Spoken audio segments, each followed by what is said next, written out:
علیمہ خان کے خلاف بیان دینے کے بعد سلمان اکرم راجہ کی غصے میں پہلی تقریر، اسٹیبلشمنٹ کے خلاف محاذ آرائی کا اعلان کر دیا۔ خود دیکھیں اور شیئر کریں۔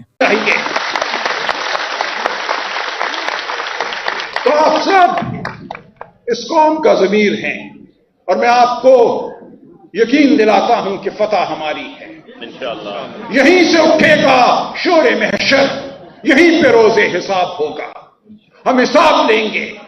کل رات انتہائی تشویشناک خبر سامنے آئی، عمران خان صاحب اور ان کی اہلیہ بشرا بیگم، جن کو 5-6 ماہ سے قید تنہائی میں رکھا گیا ہے، ان کے وکلاء کو ان سے ملنے نہیں دیا جا رہا، ان کے خاندان کو ان سے ملنے نہیں دیا جا رہا۔ خان صاحب کی بہنیں ہر منگل والے دن جاتی ہیں، عزم کا وہ مینار ہیں، عزم کا نشان ہیں، وہ بیٹھتی ہیں جیل کے باہر، اپنا حق مانگتی ہیں، عمران خان کا حق مانگتی ہیں، وہ قانون اور آئین کی بالادستی مانگتی ہیں، ان کو دھتکار دیا جاتا ہے، ان کے رفقا کو، ان کے ساتھ کھڑے نوجوانوں کو تشدد کا نشانہ بنایا جاتا ہے، جھوٹی FIR کاٹی جاتی ہیں۔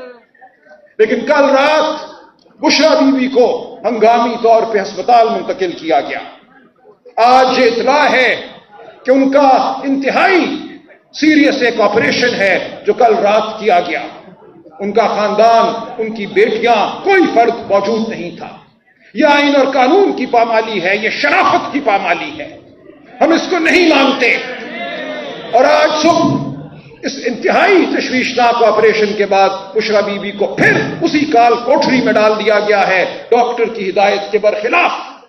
ان کا حق تھا، شرم کرو، حیا کرو، اور ہم یہ شرم اور یہ حیا اس ملک میں بحال کرا کر رہیں گے انشاءاللہ۔ آج پھر بشرا بی بی اس کال کوٹری میں ہیں جہاں ان کو طبی امداد نہیں مل سکتی، وہاں کوئی ڈاکٹر نہیں ہے، وہاں کوئی نرس نہیں ہے۔ تو ہم اعلان کرتے ہیں کہ ہم بالکل نہیں بیٹھیں گے جب تک اس ملک میں شرافت بحال نہیں ہوتی۔ ہماری زندگیاں، ہمارے چھوٹے چھوٹے گھروندے، ہمارا پروفیشن، یہ سب ایک طرف ہیں۔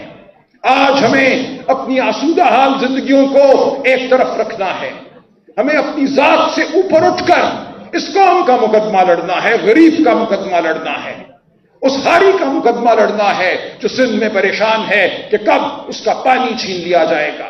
ہمیں خیبر پختونخوا کے اس قبائلی کا مقدمہ لڑنا ہے جو اپنے گھر سے بے گھر ہے، جس کو آپریشن کے نام پر در بدر کر دیا جاتا ہے۔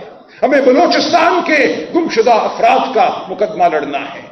ہمیں پنجاب میں جو چادر اور چار دیواری مسمار ہوئی اس کا مقدمہ لڑنا ہے، جو ووٹ کو لوٹا گیا اس کا